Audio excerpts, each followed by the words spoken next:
Hello and welcome back to another exciting episode of Better Know a Writer. Today I am here with Ingrid Orlow, who is about to be known. But before we get started, Ingrid, what are you working on?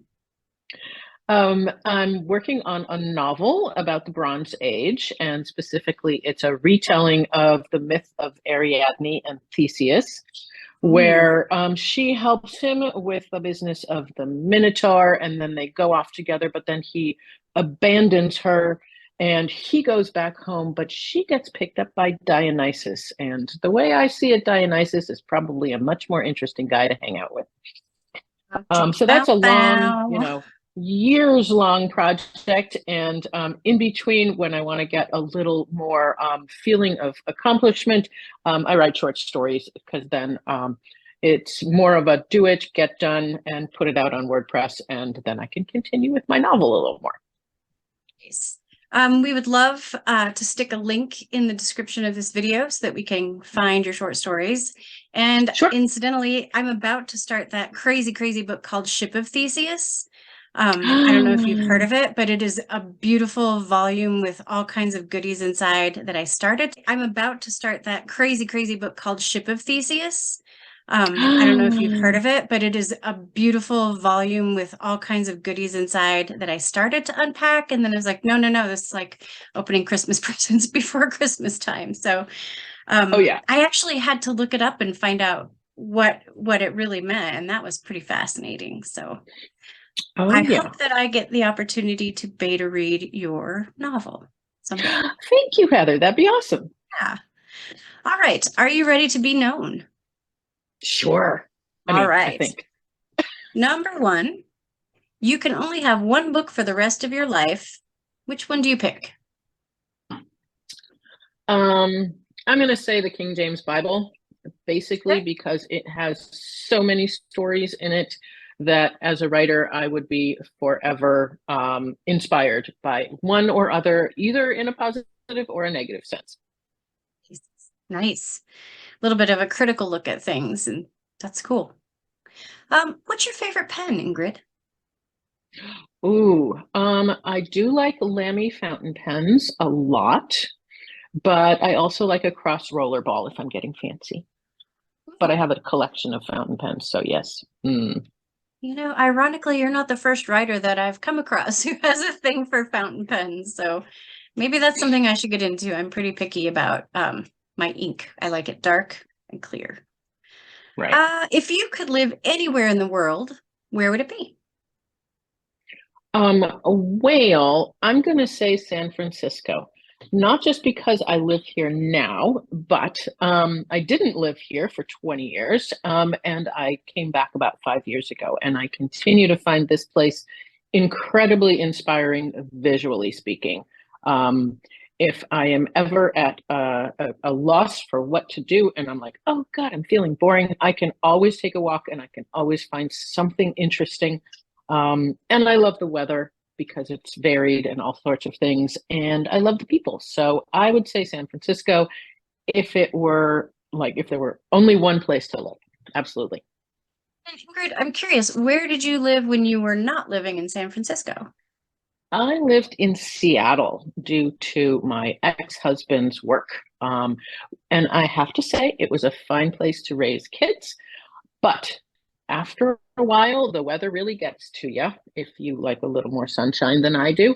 And also, it just wasn't as interesting in terms of people who come to visit, because it's sort of in the upper left corner of the United States. And people don't just happen by, like sometimes they'll come visit you, but in San Francisco, people just come through, and you can see friends for, just a meal or a day or something like that. And that never happened in Seattle. So it got a little lonely up there. do agree. I've been to both places, and San Francisco is pretty cool. We drove my teenagers out there, and it wasn't terrible because we downloaded audiobooks. But we were there over spring break, and I noticed that everything smelled delicious, like the flowers and just this deciduous. It was so cool. So Yeah, I do like and San Francisco as well. What scares you the most? Ooh, so I've had chats with my daughter about whether I'm actually afraid of anything, and I'm not afraid of any of the usual things like bugs or snakes or earthquakes or any of the things that most people might say they're afraid of. Um, if anything, I would say I'm probably afraid of people just going completely haywire and all rationality being lost. And I mean, I could conceive of a horror story where that all of a sudden would happen. But I'm not afraid of very many real things. What is the best book to movie adaptation? Book to movie. I often get extremely irritated at book to movie adaptations. So that's going to be a really difficult one for me to answer. Hmm, mm, maybe, maybe Pride and Prejudice, just because it was a really, really good movie. I'm not sure it was a good adaptation, but eh, eh. So that's where There have I been would go. several. So which one is it that Oh, the you Colin prefer? Firth one. Oh, of course, Colin Firth. See, there you go. Yeah. Star Wars or Star Trek, and why is Star Trek better? I would say Star Question. Trek too, mostly because I think the characters are more diverse and interesting. Star Wars got a little too kitschy for me. I mean, there's that nostalgia from sitting in the theater when I was a kid and watching it. But yeah, as you know, I'm a much bigger Star Trek nerd. Where do your ideas come from? I would say from questions that I have about events or scenes or stories where there's this little detective in me that thinks like, oh, really? And then I start to do some research or I think about something more imaginatively or something like that. So it's usually a question where I think something isn't being fully disclosed or there's something missing. Unraveling the mysteries of life. Yeah, my childhood hope is I was going to be a detective, which, Oh, obviously I still am. sure. Yeah, as writers, I think we have to be.